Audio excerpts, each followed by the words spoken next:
Alrighty. So welcome to already week 9. We just have this week. I was going to make an end next week.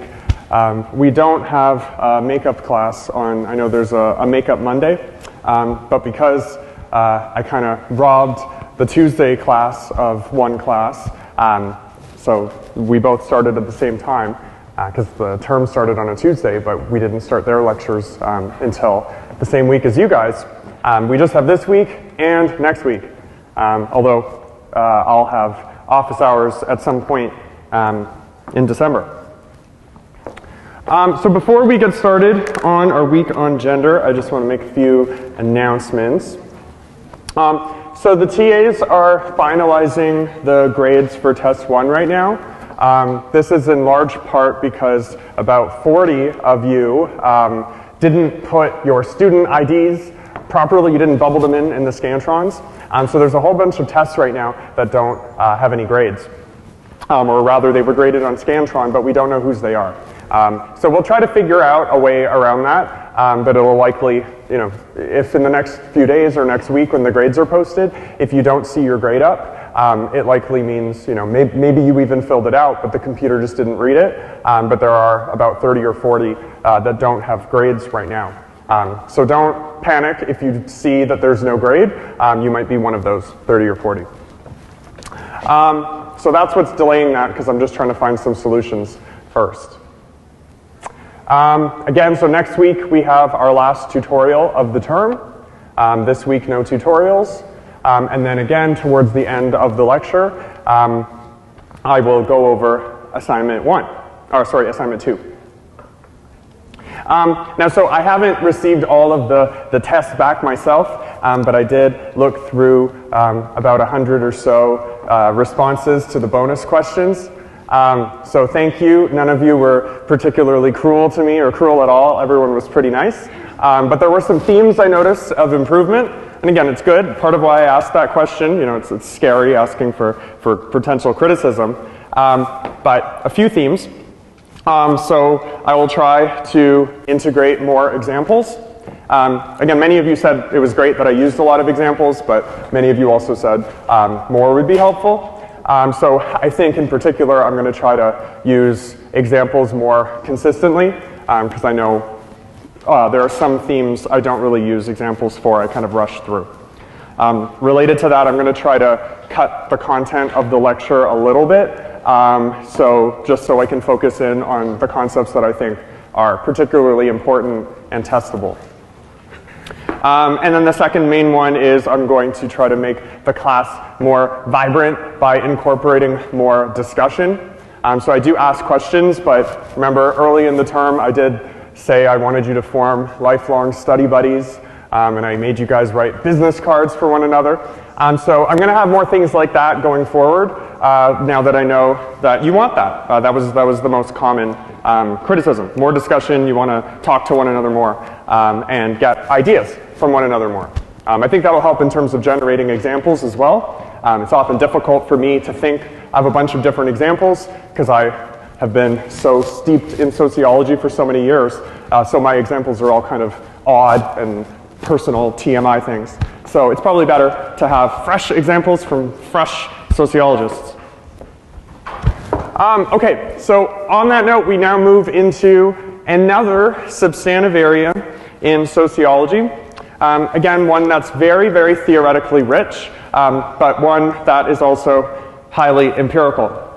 So again, I used the running example of kind of the gender wage gap or the gender pay gap, which many of you discussed in your assignment 1.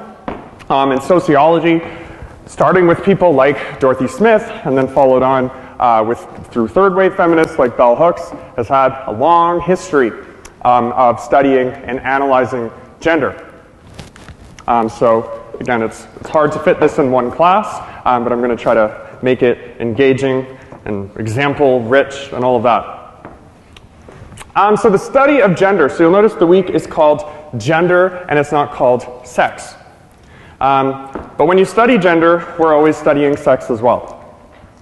So historically, sex was the term that was used for, oops, almost broke my technology. Historically, sex was the only term that was used to discuss whether a person was male or female. This is relatively recent that we have the word gender, and now, as we'll see more next week when we talk about sexualities, and the plural will be important next week when you see that, there are many kinds of sexualities rather than just a sexuality. But so gender is a relatively recent phenomenon. We've always been gendered, but we haven't always realized that we were gendered. We have pretty well, in Western history though, always realized that we were sexed. So sex was, or is, the biological definition of whether a person is male biologically, so whether they're born with a penis, or they're female biologically, whether they're born with a vagina. Feels weird saying these words. I'm like, I'm in sociology. I don't talk about that. But anyway, so so that is the word that's in the form of identification. Historically, gender wasn't thought of because it was simply if you were male and you had that organ, then you acted like the way males did and you lived the way males did, which, as we'll see, is not necessarily the case, and you don't have to live according to hegemonic masculine norms just because you're born with a particular organ.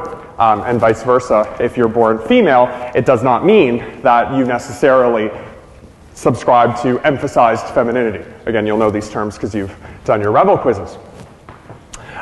So again, in the past, this is why it was very hard for people that did not identify with the sex they were born with historically. The transgender rights have been recently, growing. There's been growing awareness. Obviously, there are pockets of resistance. The recent conservative bill passing that gender identity won't be recognized by that party and so on. There are many examples of people resisting, gender fluidity, as we'll get to. But the kind of the separation, the analytical separation of the sex that you are biologically born as and your identification with what was assumed to be the characteristics of that sex, as we'll see, things like aggressiveness and leadership with people that are born males, and passivity and kind of emotional empathy with people that are born females. The introduction of the term gender was meant to separate these things and to say that you can identify with what are perceived as masculine or feminine characteristics regardless of what sexual organs you're born with. So this week is, we're looking at these two terms. Both are extremely important. Again, in the case of transgender individuals, for some individuals, they really want to change their sexual organs. For others, they can keep the organ they were born with, but they'd like to perform as the other gender because that's what they feel they were born as. So you'll see also there's a switch in terminology that the textbook talks about from transsexual to transgender to capture that difference as well. So before we kind of get into all the nitty-gritty, so I want to start the interactivity early. So why do you think some people use sex and gender interchangeably? Again, I'm sure for many of you here, you may not have already thought of these two as separate things. I mean, maybe you have. I don't know the state of high school and elementary education and what they fully teach now. That's, again, something that has been recently changed. So what would need to happen in order for people to see sex and gender as separate concepts? So I'd like you to pair up and discuss this first. So we're starting our new pedagogy already, guns a-blazing. So first, get with a pair or a group and go to number one. So why do you think there's a tendency for people to use sex and gender interchangeably? Go. You wanted this. Well, some of you. So. And again, just think of your own lives. Do you use the terms interchangeably? Do your parents? Do your friends? I'm sure you know some people that are adamant that they're different and other people that think they're the same.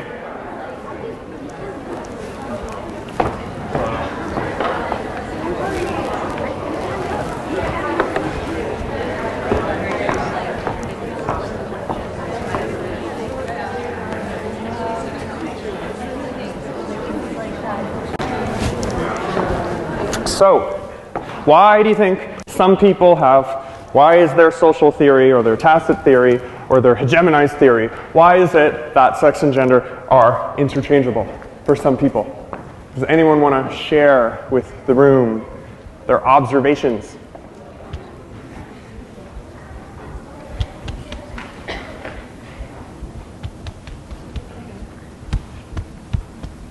Yes?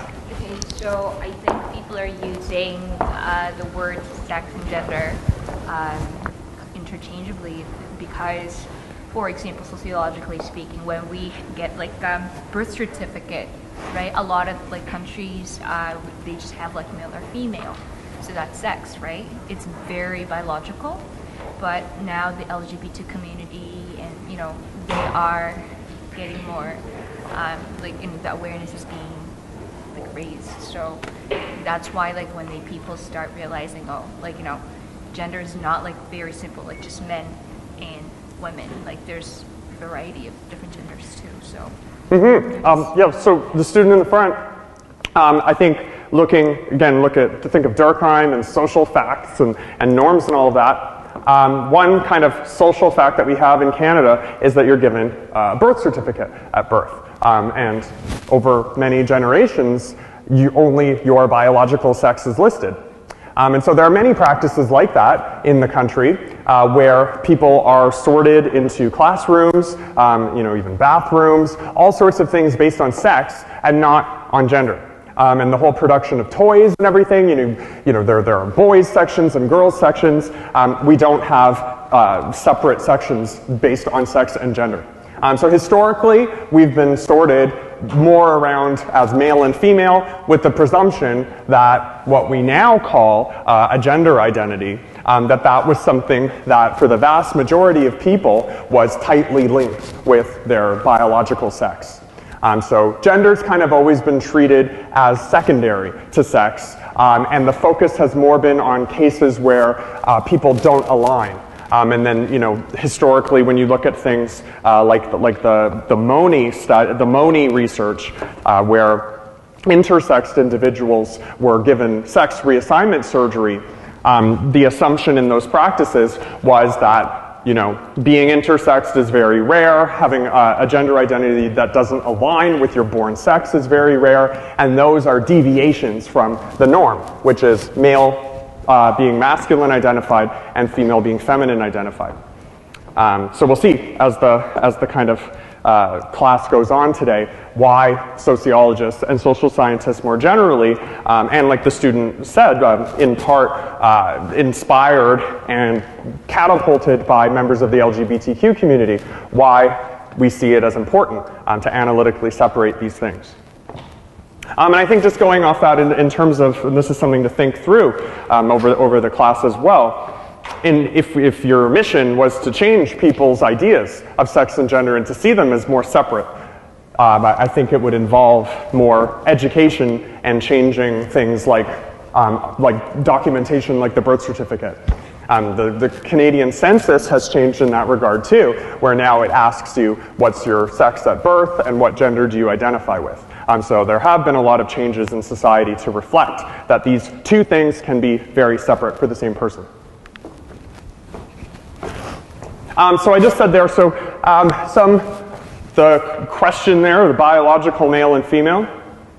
So two categories of individuals historically have challenged first of all, the sex dichotomy, and then second of all, the idea that sex and gender are necessarily completely aligned. So the first is the case of intersexed individuals. Now these are individuals that are born with what the textbook calls ambiguous genitalia. So again, this is when a doctor has a difficult time telling whether the sexual organ downstairs is Yeah, I'm not good at talking about this.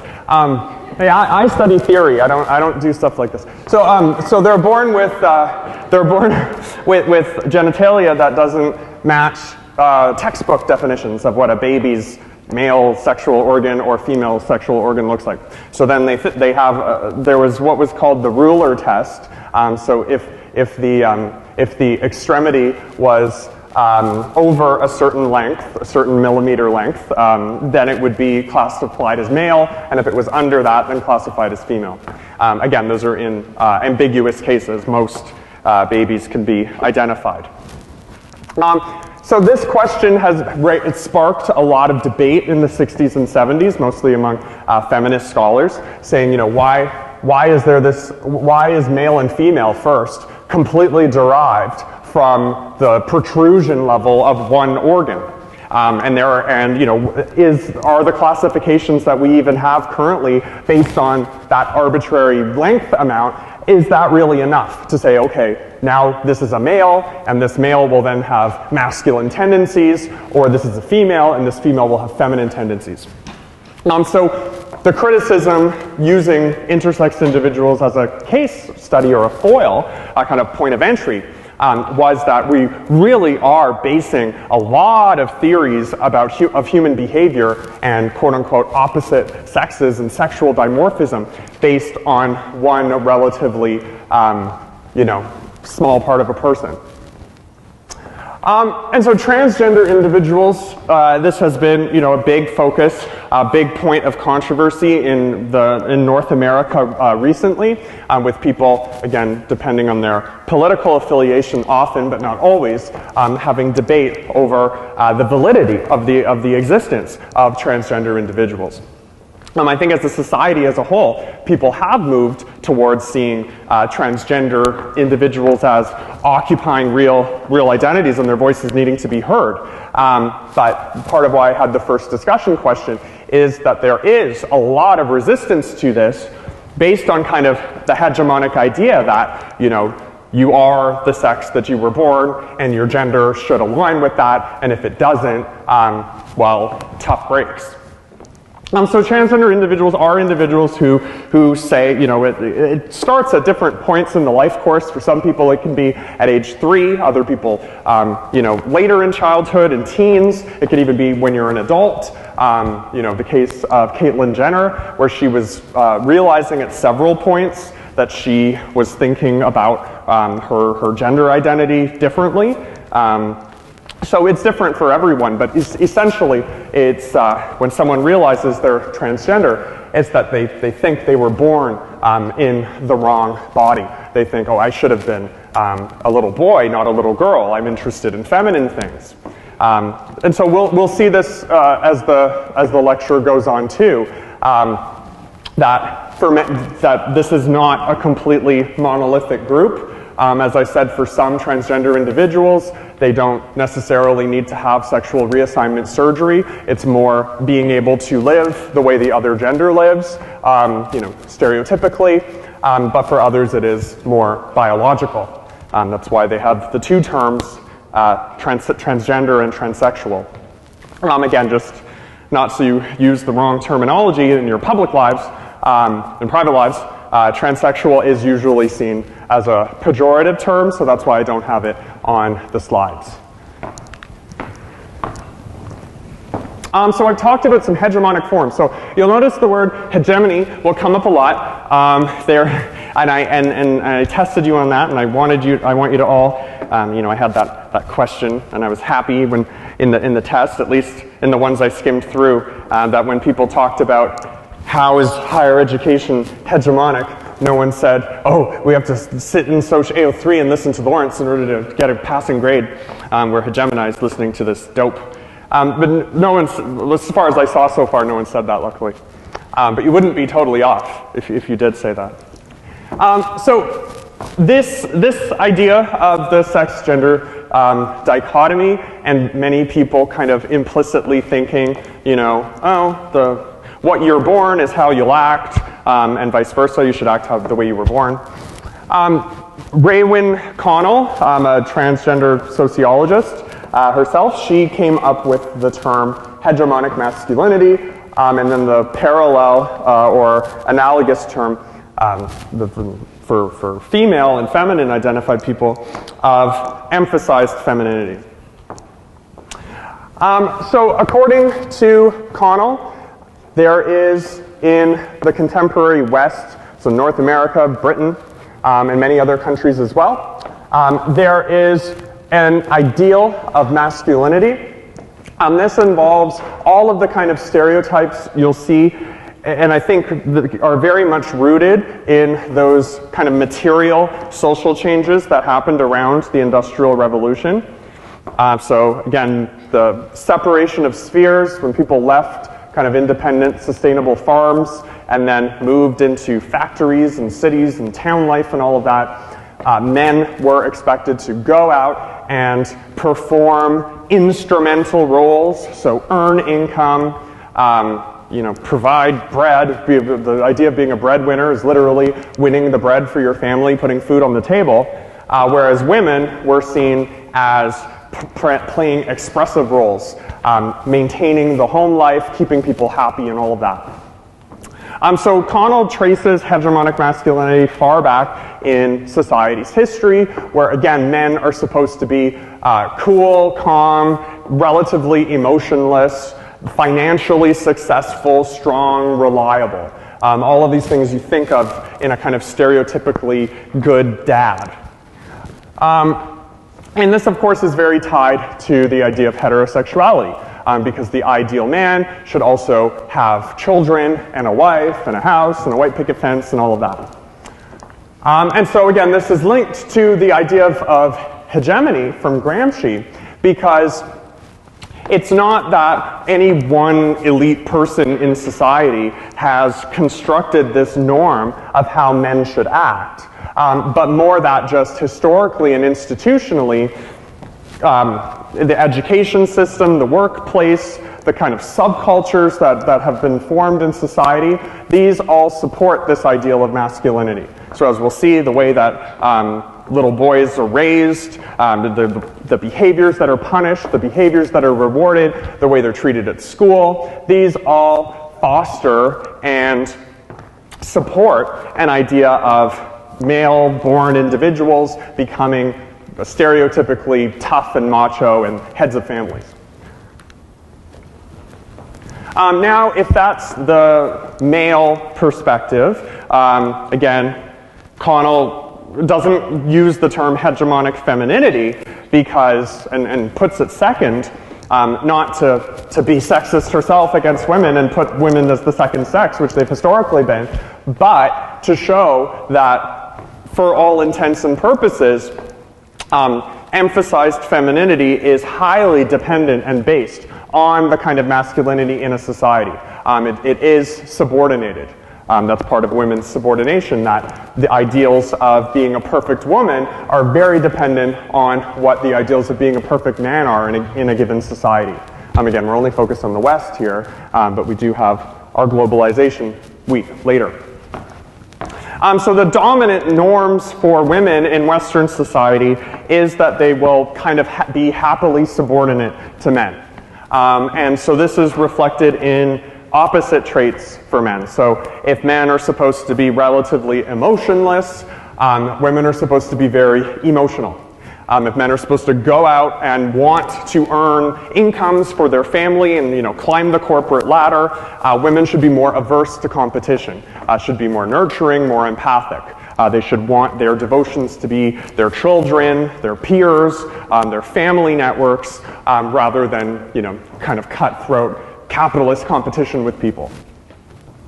And again, in terms of emotional energy, men are supposed to be more stoic and emotionless, and women more enthusiastic and peppy and bubbly, and all these terms we have that fit more women's behavior than men's, stereotypically. So just thinking of your own lives again, so these images I've given, so again, I'm not the best with all the current examples. So what would you say about the portrayal of each gender in Disney films? So hopefully some of you have watched any Disney movies? Show of hands if you've ever watched a Disney movie. Hope I didn't pick a genre that's too dated already.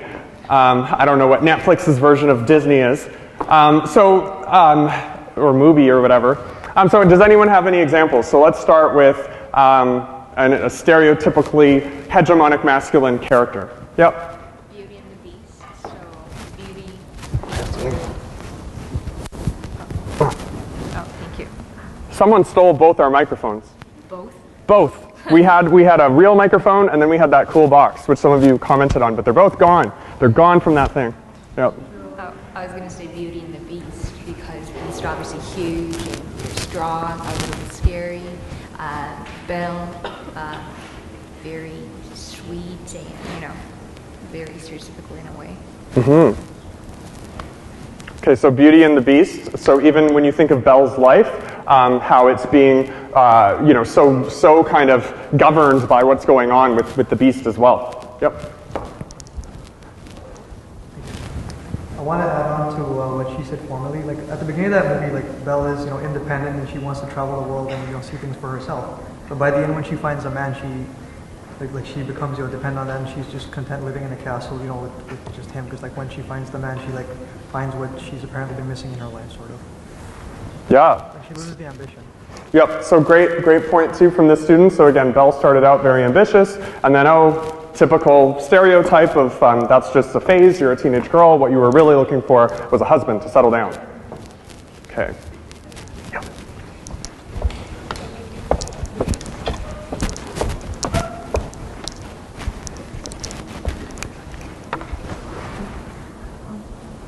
I find that Disney movies always portray women to always be in distress and in need of a man to save them from all their misery and stuff.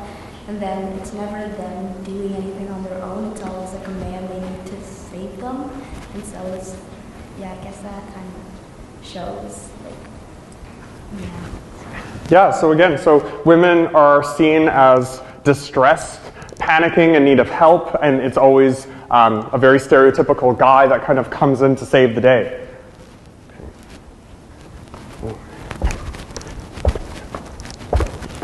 Asking questions in an order that makes me run around.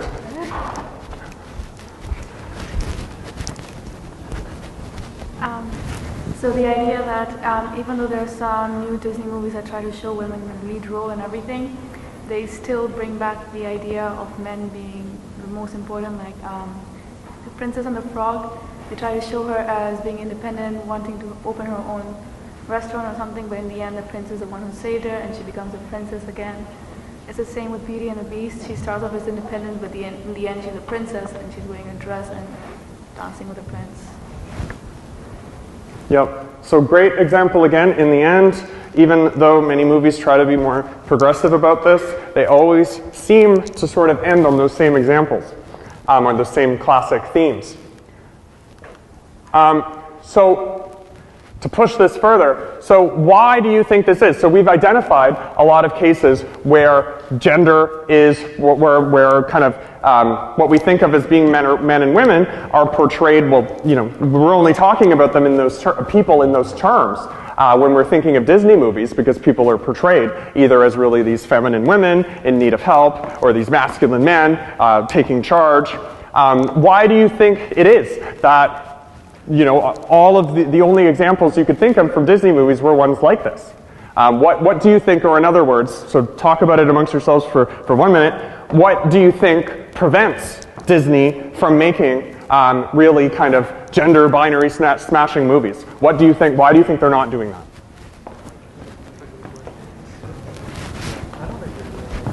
Because it's one thing to say we have a norm that does this, but we all know we have agency. So what do you think is preventing Disney from making this sort of change?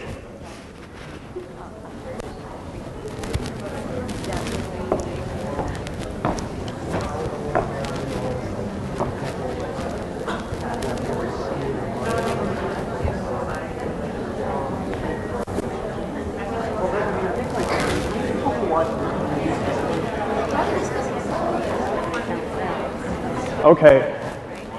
So, does anyone want to give me an example of what them and their study buddies came up with? Why the resistance?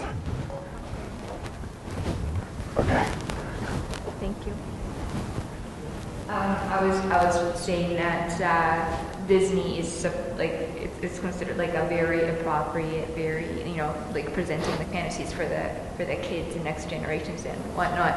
So maybe if main lead character was a very feminine boy, started doing girly things, maybe the society is going to react kind of not very in a very accepting way. So that kind of shows the fact that the society is kind of a little more hesitant to accept that fact. So that's probably the reason why Disney's not risking that yet.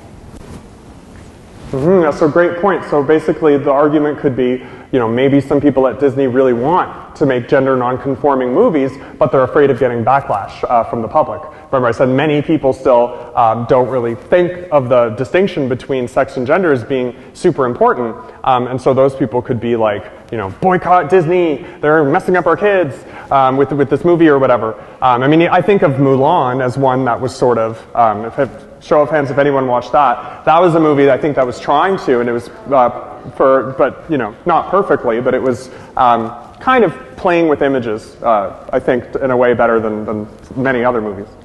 Right. I was just going to say, on an extension of that, more specifically the parents of the children who would be watching these movies, just because at the end of the day, it's the parents paying for the tickets and paying for all of the memorabilia that is attached to the movie. So Disney may be upset with, or maybe worried about upsetting the parents, because although in today's generation more people are accepting of that or more open to the idea, there are definitely parents who are more traditional in their values and how they want to raise their children, and so they're afraid that if they make those types of movies, they would be cutting back on the amount of people who would be supporting their movies. Yeah. Great point too. So, to distill that, there's, let's say the little kids that are being targeted by these films, 8 or 10 or whatever, or us on the weekends. But we could all be woke, but if our parents footing the bills aren't, then these still stay dreams, to use the stupid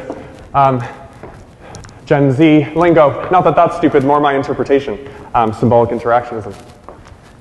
Okay, good. So we're success so far, our interactive test. So on that note, so great, you gave great examples of this. The family, again, you'll see the same themes, for those of you, which I think is the majority of you, for those of you that are keen readers of the textbook and lecture attenders and all that, you'll see certain themes keep coming up over this lecture, throughout the year. So the role of families as socializing people in an important way. So as the student just said, yeah, they provide material means, but they also provide ideological means. So as I stated, the separation between sex and gender are expectations of how masculine or feminine we act. Those start at birth. Now, any given parent, again, some parents could be really seeing gender as a spectrum and no link between sex and gender, but those same parents are living in a society where kind of the social facts are that people are divided relatively dimorphically or in a binary. Again, looking at washrooms, looking at hair care products, sections in stores being men's and women's. Those are things that they know their children will have to confront, regardless of their beliefs. So I think many parents will just default to saying, okay, you're born a little boy, and then here are some trucks, and here's things you're supposed to do as a boy. They may not necessarily be consciously thinking, damn you, Bobby, don't you dare play with a doll. Some might, but I don't know if that's the thoughts they have before bedtime. That's the thing of hegemony, right? You're just kind of not thinking about the alternative. Some people, again, could have radical ideas that way, but I think for most people, if you give them the benefit of the doubt, think of your parents or whoever, they probably just haven't really thought of the alternative. So this is reflected in child rearing practices. So again, kind of things we've all, I'm sure, observed. So parents being more talkative with their girls than with their boys. The division of household labor, so kind of prepping little boys to be good fathers. So no, don't do any household labor because that's not what a father does. You should be doing, throwing out the garbage and helping daddy with fix the car, or all these sorts of more masculine things. Whereas a mother might teach the daughter, or tell her the importance of washing the dishes, doing the laundry, cooking, and things like that. And again, this is just of how deeply ingrained it's been historically. And for most people that are parents now, they were very likely raised that way when gender was not really seen as a thing. Again, it'll be interesting to see as the generations go, now that the curriculum's changing and things like classes like this, where this would not have been taught generations ago. So sociologically, it's interesting to think, will the analytical separation between sex and gender, will that become a kind of stable norm and social fact for future generations? That's an empirical question. We'd have to keep doing surveys. So the family tends to reproduce the split between male and female, with the assumption that males will be masculine and interested in doing, quote-unquote guy things, and that girls will be feminine and interested in feminine things. So again, trucks and contact sports on the one hand versus Barbies and makeup and all these sorts of things. So this is continued as well through the education system as well. So remember that concept of the hidden curriculum. So yes, on the one hand, education at all levels, primary, preschool, secondary here. Explicitly, these are all about filling your minds with explicit information. Here, sociological facts and data in a math class, and learning techniques of how to study and think critically and all of that. But there's what's called a hidden curriculum as well, which are practices of teaching that reinforce certain stereotypes and ways of acting. So the core of this in terms of sex and gender is that girls, on average, learn they're not as important as boys in the classroom setting. So historically, this has been found in surveys that found male or men teachers would be more likely to focus on little boys and teenage boys and in university classes as well, people they assumed were male, and less likely to focus on female students. And again, this is tied back to that split that happened early on in the Industrial Revolution, right? Where if you thought, okay, education is more important for guys because they're going to be out working. They have to work. They have to be the breadwinner. Sure, a woman could work maybe, but that's not really her role. She's supposed to be taking care of the kids at home. So someone thinking in that view would think education would be more intrinsically important for men than for women. So again, some people could hold very horrible sexist views for that, but thinking hegemonically, as Connell would say, it's more, if you think education was more so that guys could get jobs, then from that perspective, you could think, okay, we'll focus more on boys because they need it more. Obviously, that's created what now is called a chilly climate for women and feminine identified individuals in university settings and other settings as well. More so, the focus here on the chilly climate is in university because, when you're a late teen, early adult, or coming back to school later, in university, this is when, depending on where you go, but this is when you start to really notice, hey, as a woman, I'm being treated differently in a classroom setting, or I'm finding there are far fewer women in this kind of class, or more women in this kind of class. You're more aware of gender differences in that level, in an intellectual level, than you might have been as a little kid. You may not have been thinking about that to the same extent. Again, trends are changing now. with there being more female or women students than male students in many programs, but we still do find the residue of the kind of historical sexual division of education, with male students being much more likely to be in the hard sciences, particularly math and engineering, than women. And this, in many ways, comes down to stereotypes again about women as being more emotional and so better at things like languages or sociology even. I know across all three campuses, particularly when I teach third and fourth year campuses, third and fourth year classes, there are way many more women than men in my classes. So we'll see. Maybe this year we'll break the mold.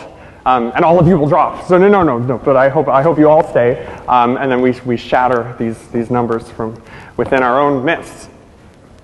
And that hopefully I don't do any of these awful things like treat people differently. I try not to do that, obviously. Okay. Lastly, before the break. So gender and media. So I don't want to get sued by Disney. So I'm only using that because it's something, it's easy to think about, and it's very commonly attacked for the way that gender is represented. But the gender divisions are reflected across all media. I think you can just think of it how dichotomous it is. I think just, let's say, okay, fine, I'll raise the repertoire of places that consume me. So think of Shoppers Drug Mart. That's somewhere I go a lot. I like to buy things on sale at Shoppers. They have great sales. So I go there, with the idea, I'm going to buy toilet paper because every 2 Fridays it's half price. And then I leave with like 5 tins of President's Choice coffee and like all these things. But anyway, so when you're at Shoppers and you're waiting in line or at a grocery store and you look at the magazine rack, what kind of magazines do you see? Well, what's the first thing you notice of the magazines? Anyone? It doesn't have to be linked to what I'm saying, but just anyone. What's the first thing you notice when you look at a magazine rack, typically? Gossip. Lose weight fast ads. Lose weight fast ads. What else? Gossip. Yeah, tabloids. Anything else? Fashion. Ads? Abs, yeah. Yeah, so things like GQ, and then that's what I always notice. I always see there's like a million weight management things of like, get abs this summer. And it'll either be, a very kind of stereotypically feminine woman or masculine guy. Like, so either the women's ones will be like, lose weight, get toned, kick that belly fat to the curb. And then the men's will be like, get huge monster biceps, monster shoulders, and then, chiseled jaw and all this stuff. And it just, it's a depressing time looking at magazines, I find. For me, not for you, I'm sure. But, so that's just one example, again, and you think, why do they produce things like that? I often think, I'm like, imagine if that magazine just had someone you would not expect, and it was like, instead said like, shrink those pesky biceps, add flab now, or whatever. You just, would anyone buy it? I'd buy it, but I don't know. I don't know if that would be good for me. Okay, so that's my quirky example. So to raise the scope of who can sue me, what are some examples of television shows or commercials that reinforce ideas of hegemonic masculinity and emphasize femininity? And again, so this hegemonic masculinity, again, you're just thinking of that classic, like either, from Mad Men, you're thinking of the main character, the actor John Hamm, or you're thinking of like, Mel Gibson in an action movie. And then for emphasized femininity, you're thinking of, the damsel in distress, the Barbie type, princess, all that sort of thing. So what television shows or commercials can you think of that reinforce these images? Yep. Yeah. Yeah, the Super Bowl seems, it's totally polarized. It's always one or the other. Do you have a specific example of one thing? They usually show like the next year or like next year rosters that come through, and they're usually with like the cheerleaders for their respective teams. Yeah, so NFL does that, so the Super Bowl, and you can imagine, you know, they're thinking, oh yeah, it's going to be a bunch of guys watching, and their girlfriends or whatever, and so let's have commercials that'll keep them excited for the next time, and have all these role models for them. Anything else? So Super Bowl.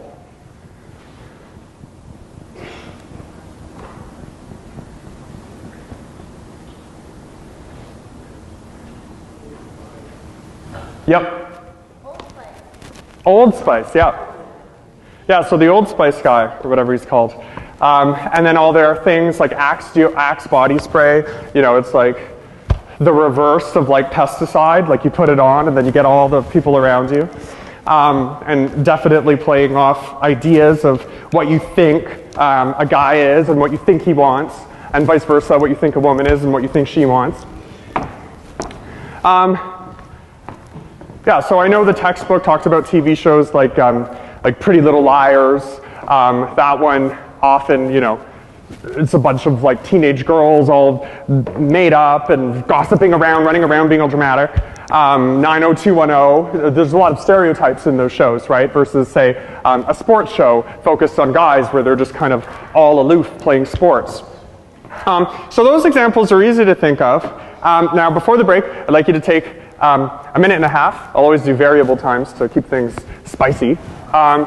What are some examples of television shows and commercials that challenge the hegemonic masculine and emphasize femininity norms? There may be characters within the shows or characters within the commercials that challenge this, or it could be a kind of wholesale rejection.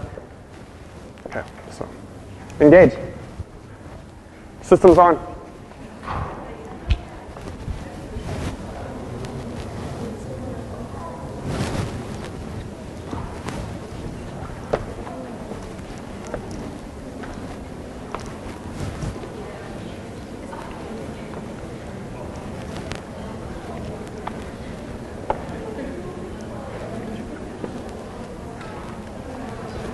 Why is it so quiet now? Do you guys only watch Disney? Oh, because you're too good. All you do, you just do Rebel quizzes all day and matching games. So you've forgotten all of that. Good.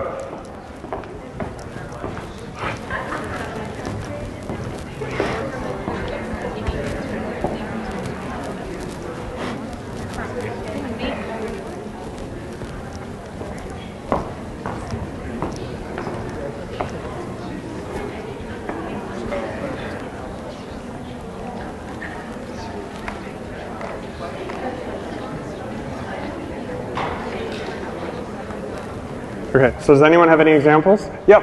Great. This is going to be good, so I'll give you the mic. So my partner and I discussed The Simpsons. So one of the characters is Lisa, and she's known to be very smart versus her brother Bart, who isn't. And one thing we discussed was you can kind of see the struggles she has as a female, being intelligent in her school, etc. And you can see with Bart, he gets away with so many things just because he's like a boy. Yeah, and so the Simpsons, even think of Marge and Homer.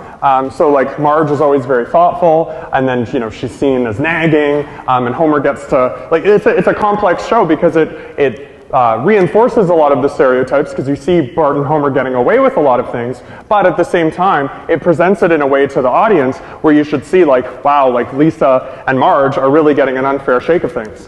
So it's kind of doing justice to the reality, but at the same time, critiquing it. No entry, there's 7 backpacks there. Okay. It's like a brigade. I can't. You guys are in a tower defense game or something. Okay. I have realized that in TV shows that have women that aren't the stereotypical femininity, they usually, if they're strong and powerful, it's always oh, well, I had 7 brothers growing up. I find that really interesting that it's a woman just can't just be powerful or something. Yeah, no, great observation. So very likely, so you'll see in TV and movies and stuff, so if a guy is strong and independent, there's no explanation needed, he's just kind of that way. But if a woman is, there's always some sort of latent cause. So having a lot of brothers, being raised by a single parent, being particularly poor and industrious or something. Again, so good.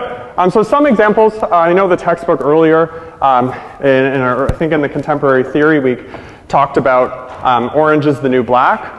So that shows a wide variety of female characters and kind of female identified people. So I think that's one that tries to resist some norms. They still use a lot of the norms as well. I mean, Piper is a character, at least when she started. I haven't kept up with the show that much. But when she started was kind of very stereotypical, but then you found out she was like flirting with bisexuality, and then all of these other characters in the show were very diverse. Okay, so we'll take a 10-minute break, and then when we get back, we will continue our gender journey. And there's been a huge rise, so even more generally, so that it impacts both genders. But in general, there's been a major surge in health and wellness. The extent to which they're promoting wellness can be questioned. But there's been a huge rise in health and wellness reality TV shows. So things like The Biggest Loser, where people are incentivized to lose as much weight as they can. They have all sorts of different fitness, boot camp reality shows as well. And the rise of plastic surgery, people wanting, in the case of men, having muscle injections. I know you may not even know that's a thing, but if you go on YouTube and you type like bicep injection, you'll see people that really kind of try to bloat themselves up. And again, fitting that idea of men wanting to be super huge, whereas women are getting things like liposuction. When they get injections, it's then in feminine spots, so things like breast implants, collagen injections in the lips, things like that. So there's a lot of things we feel pressured to do to ourselves based on those damn Disney movies telling us, what we're supposed to look like and who we're supposed to date and all of that. So aside from the emphasis kind of on how we feel about ourselves and what we think we should look like, gender, so now to go back, there's the kind of two sides of gender, right? So in the more non-material side, there are all these ideals we have about what it means to be a person, and then what it means to be a man or a woman, or again, non-binary. We'll get more to that next week in sexualities. But stereotypically, for most people throughout Canadian history, it's been how you feel as a man or woman. So that's the more non-material kind of cultural side. Then getting into the material side, gender matters not just for how we feel about ourselves, but for objectively the kind of jobs we get and what we're paid. So historically, women have been in lower paid jobs than men. So this is part of what's called the sex, or now gender segregated nature of the labor market. So again, women historically have been more likely to be in customer service jobs where people are taking care of children and the elderly. So care, jobs that are more focused around psychological traits like empathy and compassion and language and communication, versus jobs that men are more likely in. So in the blue collar side, rather than being a waitress or a server, it'll be more likely relative women for a man to be a construction worker or a foreman or something like that. And those are higher paid with more room for growth typically. And then on the upper end, men are more likely to be things like engineers and working with computers and technology. Again, high growth areas. Women are entering those more as well now too, but still less relative men. And they tend to make less money. Importantly, so again, those ideas of hegemonic masculinity and emphasized femininity, unsurprisingly, women are also much more likely to work part-time than men. And again, this can be for multiple reasons. So practically, it can be women that have children or are planning on having children kind of diminish their time in the labor market. And that's practical, not just because, materially the woman's going to be busy with children, or the family's busy with children and someone needs to take care of them, but it's practical only in this context of hegemonic masculinity and emphasized femininity, where the expectation is that the woman should be doing that. So women often, I know in grad school and talking to professors, women often plan their careers around their quote-unquote biological clock.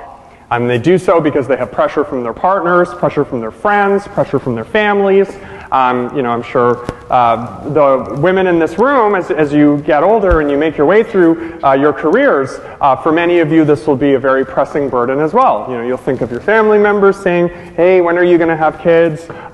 You need to focus on that. Again, that's something that burdens women more often than men. Again, due to those kind of historical sex and gender differences.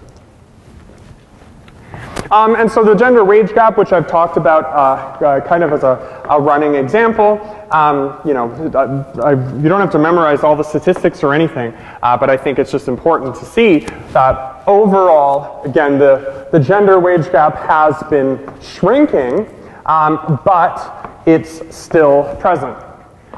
So just looking at a statistic now, so for in 2011, females working full-time made $47,300 a year, whereas men earned $65,700. So it's a fairly large gap, usually sitting around 25% to 30%.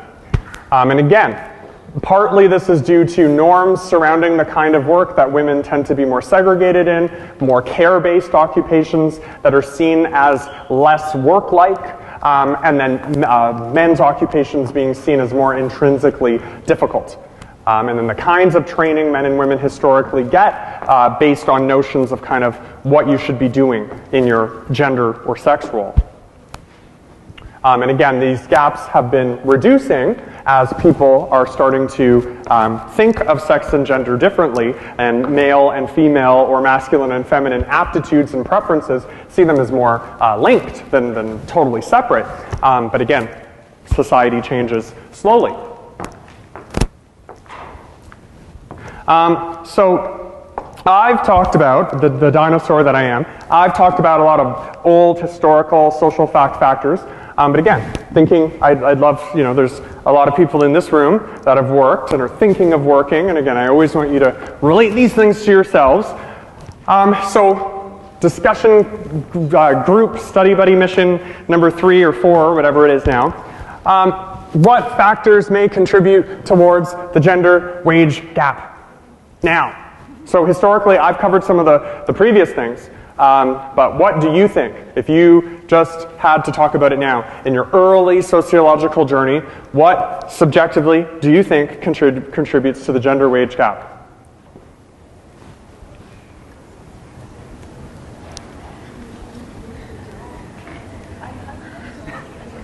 See, I'm learning qualitatively. The more of these questions I ask, the quieter you get with each subsequent question, so there's a threshold. So maybe going forward I'll only have 1 or 2.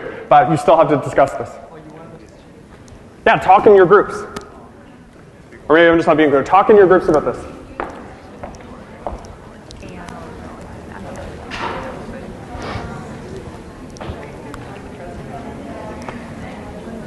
Statistics. Okay.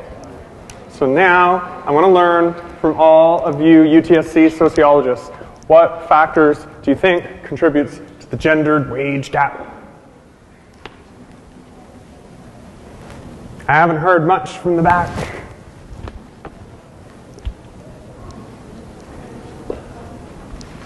I know there's a Dorothy Smith sitting among us. Or a bell hooks. No, not today. Yep.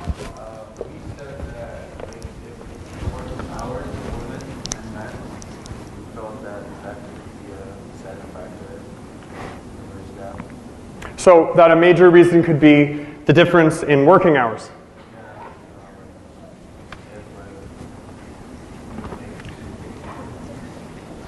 If the people working in that company, like the working hours that they decide to put in, reflects on the money that they get back, like their earnings. So who works less, do you think?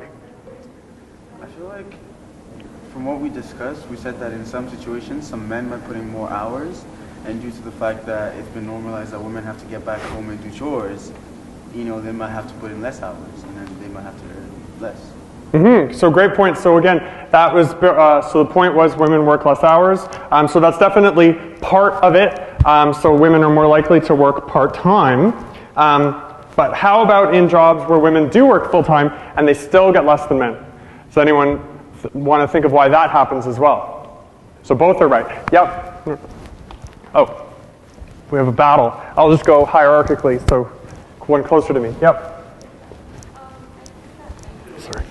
Employers might expect them to put in slightly less effort because they might be thinking that women might be thinking about taking care of kids, or having to go home and take care of families. Like the person just speaking said, like maybe women just can't commit more hours, so maybe they just thinking might as well invest in someone who's going to commit more into the job. Yeah, so employer side as well, this is something very common. So, you can't ask questions like this now because it's seen as discriminatory, but in the past, employers would often ask their female employees if they were planning on having children anytime soon. And they wouldn't hire women that were planning on having children. So many women felt very pressured to lie. And again, that's not something they would ask men because, again, I'm thinking of even 1990, but especially in 1940, 50, 60, the assumption was just, well, of course the man's going to have kids, but if anything, that's going to motivate him to work even harder because he's the sole wage earner. But a woman that's having children, the employer might think, oh, she might just go on what's called the mommy track later on. She might make this secondary to do, if she's a lawyer or whatever the occupation, she might not care about this. So a priori or ahead of time, a lot of women's opportunities are kind of cut short. So that's depending on who the employer is. Yep. I think there's an expectation of the behavior and the attitude of someone who works and they're really aggressive towards their work and they're really committed. And so when a woman doesn't have this sort of aggressiveness in their behavior and they're sort of soft per se, they would think that they're going to be soft under work as well. And so they wouldn't want to pay for the same to someone who's soft under work. Yeah, so great point too. So part of emphasized femininity is that you want to be more subordinate and meek and take up less space and all these things. So if you present yourself that way, then an employer using ideas of a productive, aggressive, masculine worker, they might then translate that gendered behavior into occupational behavior and say, let's say I'm hiring someone for sales, I want someone aggressive, I'll be less likely to hire someone that doesn't seem aggressive, male or female. But particularly that would impact women and feminine identified individuals more because you just wouldn't see them as having the drive. And again, there is no necessary correlation between those traits and kind of productivity success, but that is kind of a norm we still encounter. Okay, so great points. So on the more material side as well, so with gender and work, so again, this is all kind of around that idea of not just the gender pay gap, but also women more generally around the world as experiencing poverty more likely or to a higher extent than men. So I discussed the feminization of poverty as well in the Culture Week, I believe. But the feminization of poverty is essentially the idea that consistently around the world, women are poorer than men. And that this correlation goes up even higher when you look at racialized communities. So for example, in Canada, Indigenous women are poorer than any other kind of woman in the country. And this, the post-colonial theory experts that you are, you could see that as linked to, again, norms about indigeneity more generally, and you could think of employers using all sorts of different biases on indigenous women that they may not use on, say, white men. And linked back to that separation of the spheres as well, so families and unpaid work. So part of why women are more likely to be poor, think of now with high divorce rates, and again, norms about women not being as good at working or less likely to be invested in their careers or not fitting for the job due to being less aggressive or whatever the case is. The separation of spheres had with it the idea that, again, women should be more devoted to housework and maintaining the home than to working outside. And that this was what was seen as a sort of fair exchange. So women now are in a difficult time because they're working in a world that was never kind of built for them. The work world was built for men. When the spheres separated, men just gravitated there. Norms about work are about being aggressive and independent. But now women that have internalized norms of being subordinate are not getting a fair exchange. So remember, the exchange theory said that the kind of tacit social contract was that men would bring home economic resources and women would maintain the family. So now when women are entering the workforce, they are kind of foregoing this previous exchange. And that's why things are unsettled in the public world.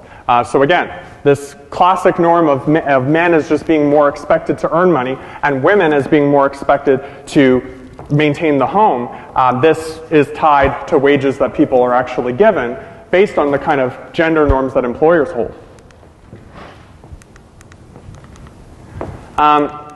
So lastly, again, I try to do this last theme before wrapping up any topic, just to that's part of the hegemony of the course, to force you all to be social theorists.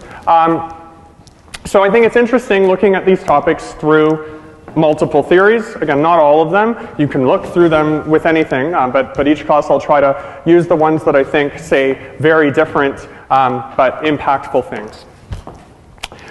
So when looking at the case of sex and gender, so in terms of the roles we internalize, the attitudes, the ideals, but also wage differences and how the career centrality and all of that. The theory that you can first think of for why do people think of sex and gender similarly? Why are not all why are there people resisting non-binaristic portrayals of these things? Is functionalist theory. So building off that idea of exchange theory, functionalist theory would see, like any other kind of social role we have, that the distinction between men and women as polar opposites is useful for society. Remember, functionalists said that any kind of social institution or norm that exists, the only reason it endures is because it's actually functioned for people. It served some positive use for them. So by being divided by men and women, or by being divided according to sex, not even thinking about gender, people can be given separate but clear complementary roles. So roughly half the population can go out and work, so you don't have a whole ton of competition, and you have clear norms about what good work is and how you should be acting at work. And then you have another half of the population that's kind of told, okay, you should be in charge of the household, here's how you should be behaving, you should be subordinate to this other person.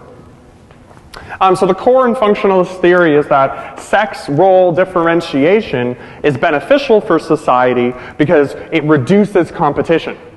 So again, rather than having everyone trying to do both things, you say, okay, men, you live your life this way, women, you live your life that way, and then men and women, you live this way together. Now, functionalist theory is immediately critiqued by conflict theory. So functionalist theory makes this story sound strictly just about adaptation. So again, going back to the Industrial Revolution, oh, jobs in factories, it just makes sense that men will go out and work there because women have to take care of the kids. This neglects the fact that historically, there have been patriarchal norms involved in this process. So women's work has been undervalued for generations. It's not like women are given equal opportunities to earn a living or earn status by being housewives or by being in charge of the home.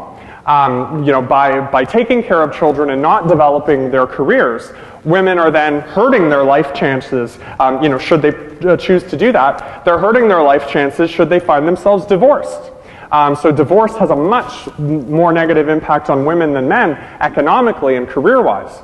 If you had built up your life as a stay-at-home mother, and yes, that was very meaningful for you and your children, but now if you find yourself divorced and alone, you don't have a career to fall on, whereas the husband might if you lived in a very traditional way. So according to conflict theory, the division of the sexes and the genders is rooted in kind of male domination. And then you see this as well too in those sorts of examples of child-family socialization. So again, parents much more strongly policing the sexuality and sexual behaviors and even just kind of adolescent behaviors of girls than of boys. Boys are, again, taught they can be more independent, more free, and women much more controlled. And again, that's around the world. So symbolic interactionism, again, it's always that have its cake and eat it too theory. It's not making any big claims the way, so functionalism, again, that sex role differentiation is good, and then conflict theory that it's bad and rooted in patriarchy. Symbolic interactionism is more interested in just how and why people maintain or challenge sex-based or gender-based behavior. So again, symbolic interactionists, they say, okay, this can be rooted in power, this can be rooted in function. We're not going to ask those questions. What we're more interested in is how people do gender or do sex. So how is it that a little child with a certain organ becomes, emulating a Barbie or emulating a Ken doll or, becoming very stereotypically masculine or feminine or non-binary or whatever it is. So symbolic interactionist says that it's more focused on how we learn this at a micro level. So how institutions provide a lot of roles for us that put us in one position or the other. So the things we learn in elementary school, the things we get sanctioned for. Remember, norms and folkways and taboos. As a little boy, you might learn, not to cry in public. As a little girl, you might learn to be, less vocal, less aggressive, and all those little micro interactions over your everyday life. Those could all result in you having a relatively stable gender identity. And this is continued out in feminist theory that says, so this idea of we'll see this in post-structuralism too, rather than see that people are born one sex and born one gender necessarily, in feminist theory we see this as constantly constructed. And the reason why people feel so awful sometimes about themselves is when they feel they're not meeting the ideal norm of their gender. So feminist theory is about, it often says, no, we need to see the norms we have for men and women and for people more generally as having this hegemonic quality. And so for men that think they don't have big enough muscles, or for women that think they don't match the feminine ideal, feminist theory says, well, let's trace this back to when and where these norms came from. A very certain kind of man and certain kind of woman are being idolized, but why? Why do we have to accept these images and not some other ones?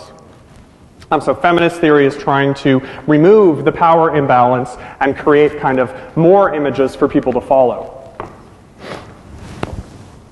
And then this culminates most clearly in the work of post-structuralism more generally. So Judith Butler, a key gender scholar writing starting in the 1990s, she wrote a book called Gender Trouble, and another one, Bodies That Matter. In her work, she said, you know, we really need to move away from the idea of gender as having any essential basis at all. So it's not enough to analytically separate sex and gender, but we have to see that gender is completely a performance. So there's nothing linked to sex. And so for her, it's, there is no inherent masculinity or femininity based on anything in your biological body, but it's strictly something that's taught to you by society. And so she draws on Foucault and many other post-structuralist theorists to make this argument, and using, you know, different sorts of data and anecdotes, she argues essentially that we, as whatever body we're born in, we could be acting more aggressive, more macho, more feminine, more docile, but the cultures we live in are what shape the extent to which we do that. And again, drawing on the Culture Week, those sanctions and penalties against doing something taboo. So those are the things that prevent us from really shattering the binary. So, you know, not wanting to say as a male, not wearing a skirt or lipstick or something.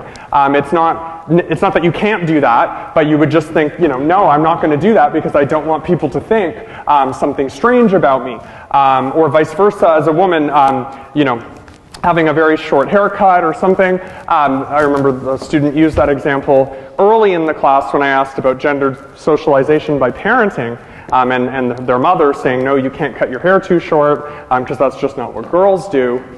So these sorts of repeated interactions, to Judith Butler, are where we get our gender identity. And just sociologically, historically, as a society, we've linked that to sex traits and physical traits. But post-structuralist theorists say that connection does not have to be there at all.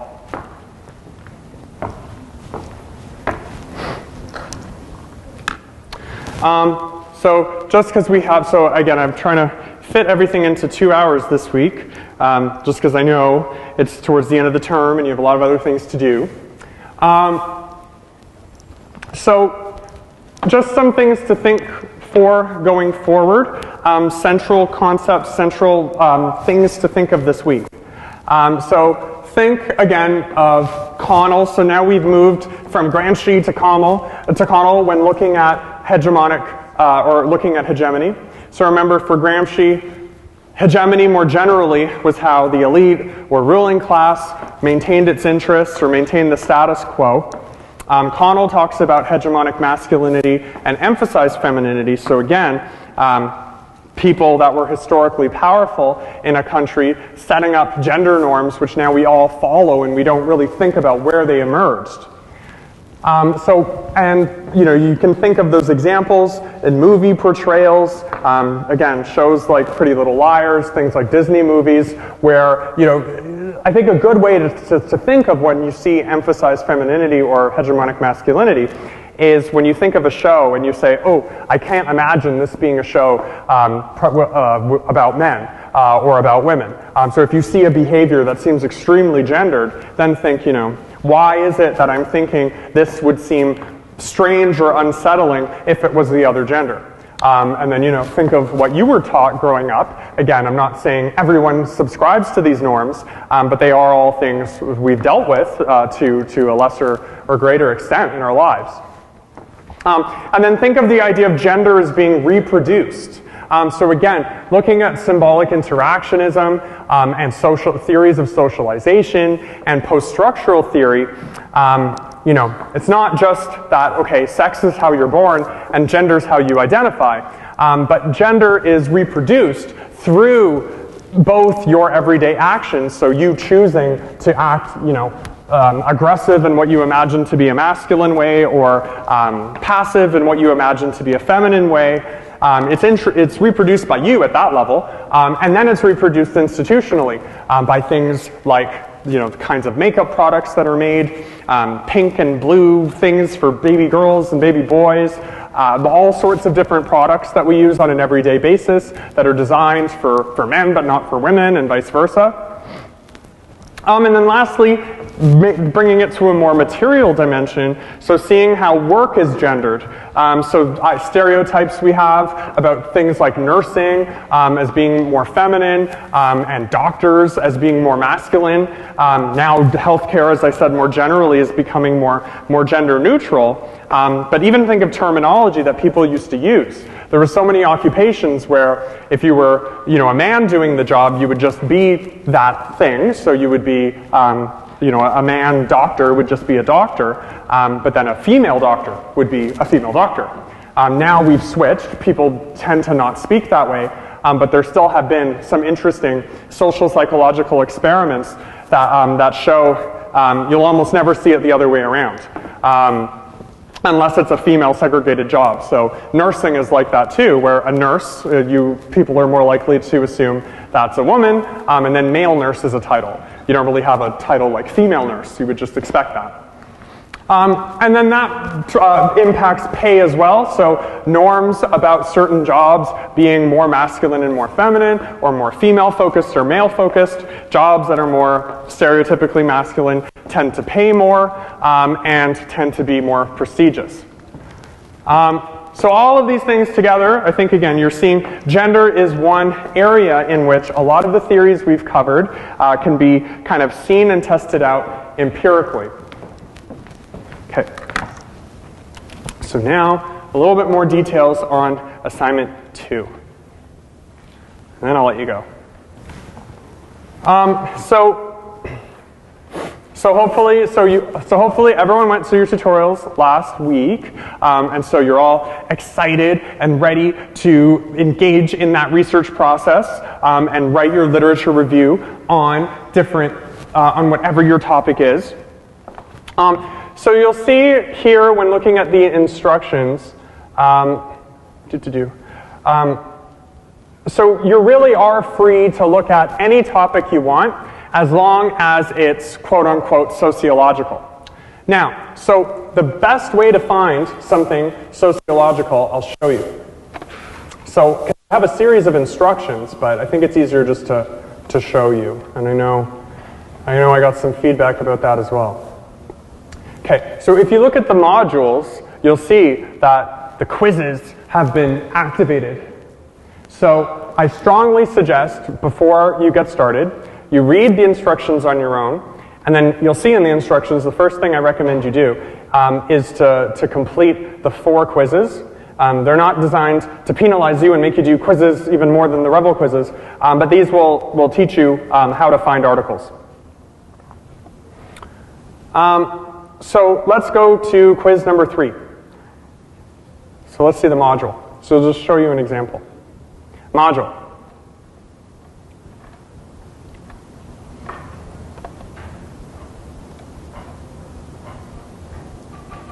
In this video, you will learn how to find journal articles using sociological abstracts, an article database for sociology. Please note that all the information included in this video is also covered in the Find Articles Sociological Abstracts tab. See everything on the web page.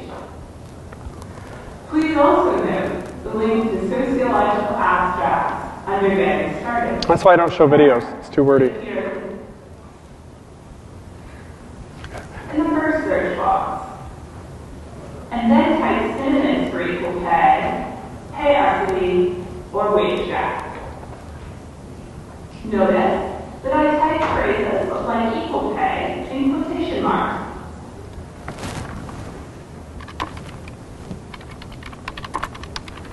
So you can watch that at home, so there's no point of me going through that. I don't want to waste your time, because you'll be watching it anyway when you're doing the quiz. So there's different ways of finding this. Or I guess I have to take the quiz myself. Yep. It's not published, so we can't access the journal lecture.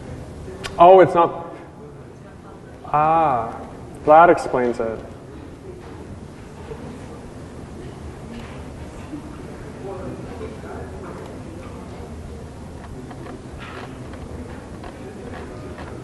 Oh, it's not even published. Ah. Why does this keep happening? I swear. Okay, let me see. This is why it's good for me.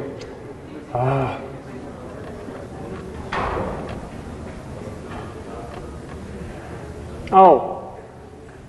Fail. There we go. See, they were all published there, but I guess I didn't have the master published up. Can you see it now? Okay, good. Okay. So, I think it probably makes the most sense. Let's go through Module 1. So we can all see this here. Okay? Good, no video. So let's be interactive. So where should I look for sources? So I've gone to modules. Well, I'll just start from the beginning. I click on modules. I go down, down, down. I go to assignment number 2 and it's required modules. I see module 1, search toolkit. I click module 1, search toolkit. Then I see Sociology library research guide. Now, gives me this nice link. I click the link. Start your search, and I start to learn all sorts of different things.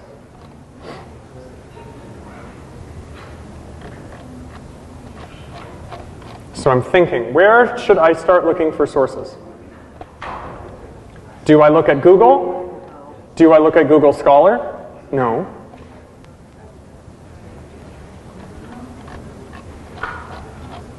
And I read all of this stuff.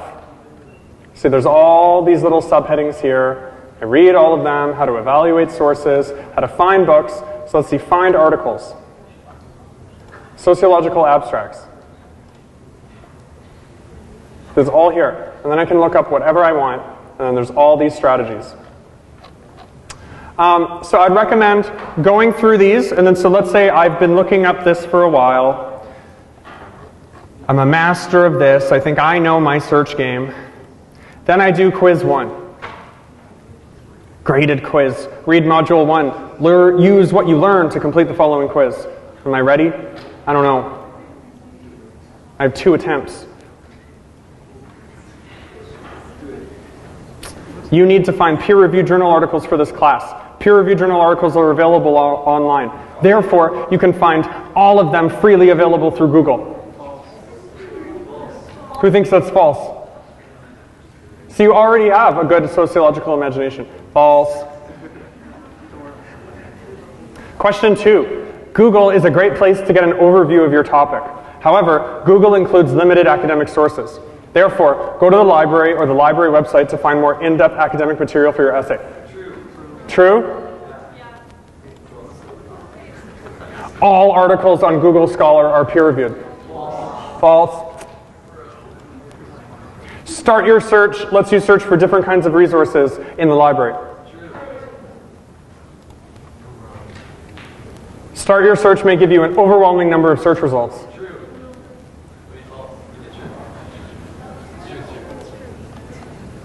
Subject databases focus on content relevant to your discipline, such as sociology, and usually allow you to limit your search to peer-reviewed journals. And lastly, subject databases are not really necessary because all the same content is available on Google Scholar. So that would basically be the library saying we are not useful. Google Scholar is just as comprehensive as the library. So some of these I think you can just use here. So let's see. See, I'm doing a free quiz for all of you. Sorry, because then you can remember this. Oh, it's filmed. What did I get? What did I get? Your quiz has been...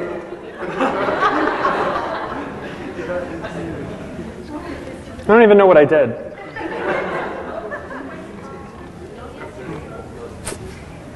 Oh.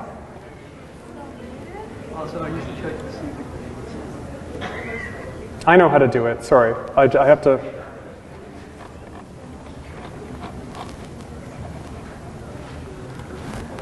Sorry, I'll just do it very quickly so I can see if our answers are right. I don't want to be gaslighting everyone and giving them wrong answers. Take the quiz. Okay, I see. 5.7 questions, time limit none, let's go. Nope. Therefore, yes, go to the library. Pro-library. Nope. Start your search. Yep. Start your search. Yep. Subject relevant, allow you. Yep. And then lastly, subject, libraries are relevant. Nope.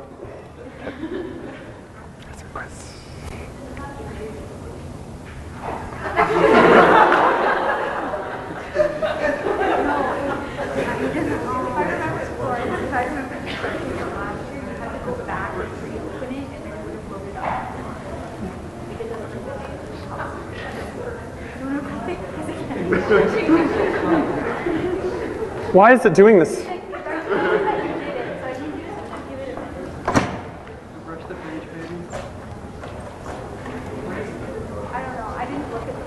Because I did this before. That's how I checked that the answers were right.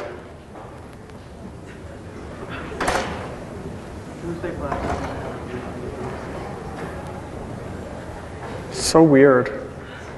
Anyway.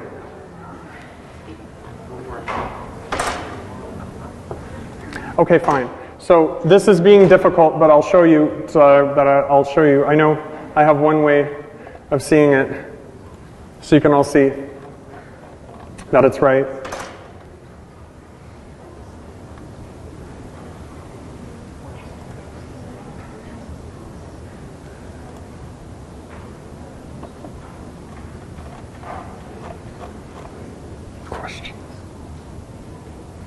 Show question details.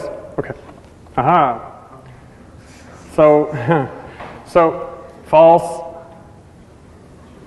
true. So you can't just go to Google. Google's great, but you need to go to the library. All Google Scholar articles are not peer-reviewed. So this is very important. So sociological abstracts too, the reason I went into this, some students were showing me things they found in sociological abstracts. When you find an article there, it doesn't necessarily mean that it's appropriate for this class. You could find something from a journal that is not sociology based. So here's how you identify that. There's a quiz that will show you this. But just so you know, you have to find something that's in a sociology journal. So let's say I look up something that will have a lot of different things. Okay.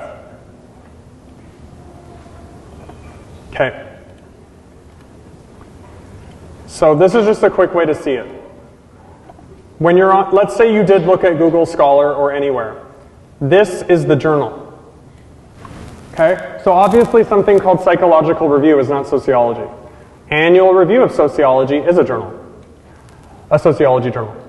Let's see what this looks like on Google Scholar, if I can find the one I had open. Or sorry, sociological. Okay. So let's say I just looked this up here. Oh, sorry. Limit to peer review.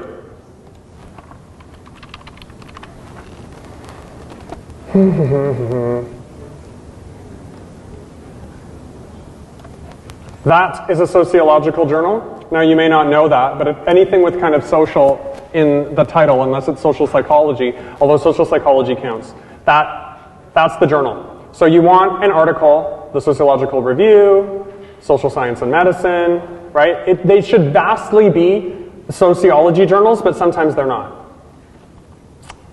So here, Journal of Community and Applied Social Psychology. Again, it's social, so you can, but there's a ton you're seeing already that are on ones that clearly say sociology.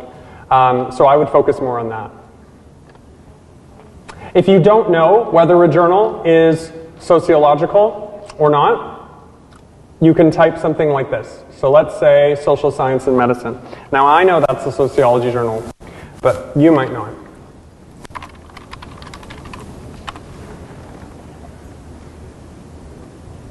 So Social Science and Medicine is a peer-reviewed academic journal covering social science research. Yeah, that's sociology. So Google and Wikipedia are not great for doing your own research, but for finding out little factoids like what a journal is, it's fine. So if what I would do if you're in doubt of a journal, just Google it or Wikipedia and say, okay, is this actually peer-reviewed? And look at, or look at a couple articles, and you can get a sense. If in doubt, just keep searching until you find an article that's published in a journal that literally has sociology in the name, like American Journal of Sociology, American Review of Sociology. The reason for this is not to be elitist or sociology focused only, but if you find articles in other journals, they may not be helpful for you for this assignment. You want to compare to actual sociology articles, and you want to show us that you know how to find those. So if you're looking at things in like physics or chemistry or something, I don't think you'll find that on most of your topics. But that clearly would be deviating very far from our expectations. Okay, so those are the quizzes, and you have a lot of time to do those. Again, those are due. Right now, there's no set deadline. I'll probably make those due the same day as the assignment. Obviously, you want to do them ahead of time, but I would suggest doing them when you get started on the assignment. Don't do them like way ahead. Actually, block out a time. Think I'm going to do this the first week of December, second week of December, whatever, and then go through and do them. And again, they're designed to help you. The way I set up the grading is you have 2 attempts to get it, and then it's the average of that score. If you follow the modules, you'll see here they're pretty, most of you could probably answer them just using your critical thinking, so they are more designed just to have you think of how you would find articles, not to penalize you. And then again, those quizzes in total are worth 20% of the assignment, so 2% of the final grade. I wanted to show you one other thing before. So I know some people, let's see if I have the file. I should have the file up here. Oh, sorry, I've used Blackboard for years, so that was our old learning system. As Sarah knows, we were Blackboard experts, and so now on Quercus, everything is so hard for us to find.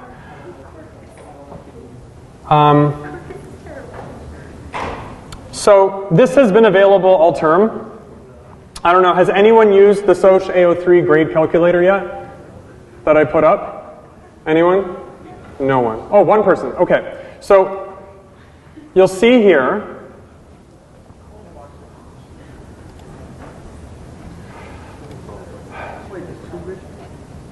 so for people wanting to really think about where their grades are at,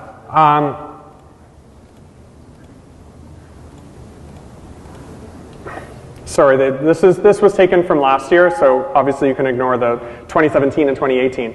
I'm keeping the course the same as the way the previous instructor had it. So the numbers you can plug in. So you can determine your current grade in the course. So let's say quiz 1, I didn't know what I was doing, so I got 60. Quiz 2, nailed it. Quiz 3, nailed it. But I can't ever get perfect, damn it. Chapter 5, nailed it. Chapter 6, nailed it. Chapter 7, and then, right? So let's just say, yeah, that was that. Tutorials, and then I got, oh, oops, oh, I meant 100, yeah. So many people, 100, damn it, 100, and then you'll get 100 on the next one, let's say.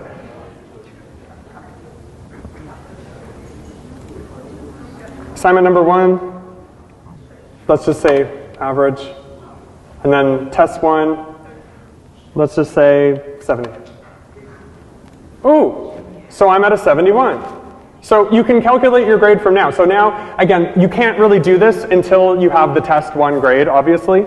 But you can, if you just put it the same as the essay or somewhere, or you think, oh no, so it's important to do well on the test, right? But see, I hope what I'm showing you here is that the assignment and the test are not everything that it's worth, right? So if you got 67 on both, you're still at a 70 if you've done well on those. And if you didn't bomb anything, if you got, look at that. And then you got, well, you couldn't get 80, it's one or the other. You nailed everything. So you see, all is not lost. So use this calculator as the year goes on, again, and this one's for the second half. As you'll see, because I know many students were not happy with how Essay 1 went, and many of you will likely, just the way distributions work, will not be happy with Test 1. But to put it in perspective, Essay 1 and Test 1 were designed to prepare you for the things that are worth more. Many of you commented even on the test that the tests and essays should be worth more. Part of why the first ones were worth very little, and the essays are always worth little, is so that you learn from them what not to do and what to do. Also, this is a full year class, so things are worth typically half of what they would be in a half year class, right? Because everything has to add up to 100. So again, that said, Revel quizzes and tutorials, there's no reason why there can't be a class average of like 90 or 95% on those two things. The class is doing really well on those two things. I think that is the average right now anyway. So that's worth 20% of your grade. All 3 essays together are only worth 30. So if you don't do so well, and again, Sarah knows this from being a student, how did you do on Essay 1? Essay 1, I got a 61. And what did you finish the course with?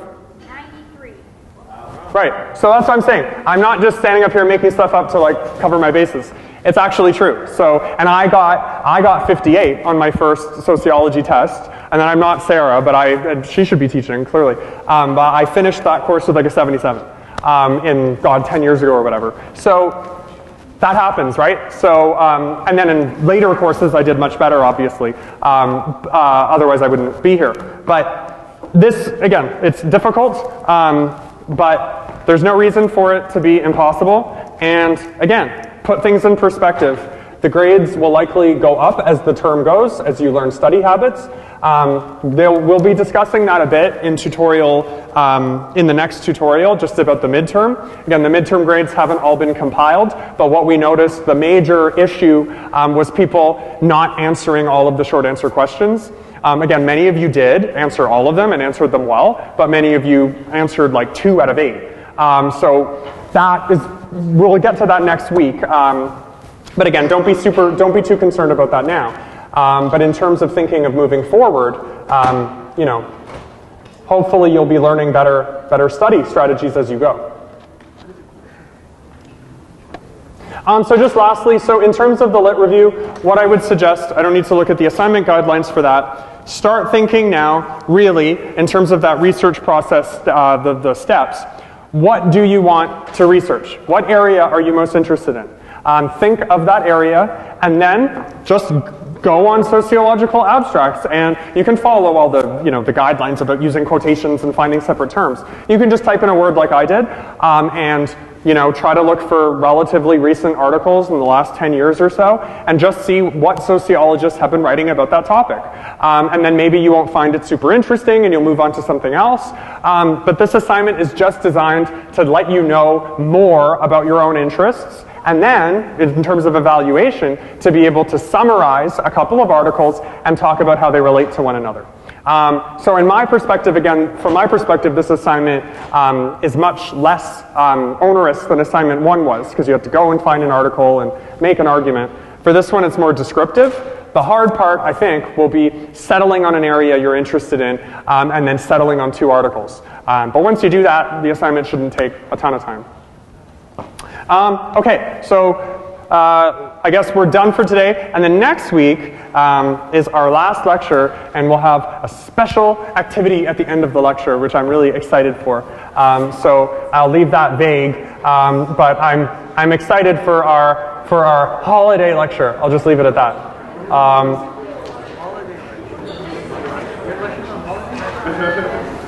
just remembered what I did on assignment 2, and I